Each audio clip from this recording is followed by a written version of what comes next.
President Cyril Ramaphosa is facing mounting criticism for his continued silence following confirmed assassination attempt on Deputy President Paul Mashatile. The incident, which occurred in March, saw Mashatile's bulletproof convoy come under fire on the N12 highway in Gauteng, shortly after an ANC National Executive Committee meeting in Boksburg. Initial confusion saw Mashatile suspect his vehicle had been pelted with stones, but his security detail quickly identified the damage as being consistent with gunfire. Despite early dismissal from senior ANC officials, National Police Commissioner General Fani Masemola broke the silence on Tuesday, confirming the shooting and revealing that a full-scale investigation had been launched. A ballistic report has been concluded, though police say the probe remains ongoing. General Fani Masemola confirms a shooting incident involving the Deputy President's convoy, said the SAPS spokesperson Brigadier Atlanta Mate. The revelation has sent shockwaves through South Africa's political landscape, reigniting concerns over internal tensions within the ANC and the state's capacity to respond to the threats against top officials.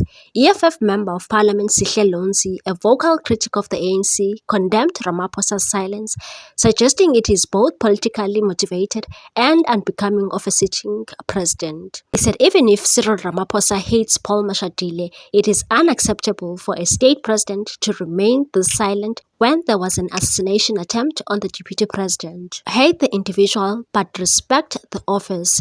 This is an attack on the state. It's terrorism. Comparisons were drawn between Ramaphosa's response and how global leaders react to attacks on state figures, with Lonzi pointing to US President Joe Biden's past remarks following threats against political opponents. ANC leadership appears divided on the incident. While the police have confirmed the attempt, figures like Treasurer General Dr. Gwen Makgopa and Northern Cape Chairperson Dr. Zamani Saul have publicly downplayed the seriousness of the event. Saul questioned the plausibility of the attack, arguing that such threats never occurred when the ANC held a stronger electoral mandate. Sihle Lonzi then said, the logic by Zamani Saul is that no one tried to kill a deputy president while they had 70%. So why would anyone try to kill a deputy president while they have 40%? This is in a country where councillor candidates are killed for ward by-elections. The controversy has sparked broader debates around leadership stability, the credibility of state security institutions, and whether internal ANC dynamics are spilling into public safety concerns. In the meantime, security around Mashatile has been reportedly increased, with SAPS continuing to pursue leads through intelligence assessments and further ballistic analysis to track down the perpetrators behind what is now officially recognized as a brazen attack on the country's second-in-command.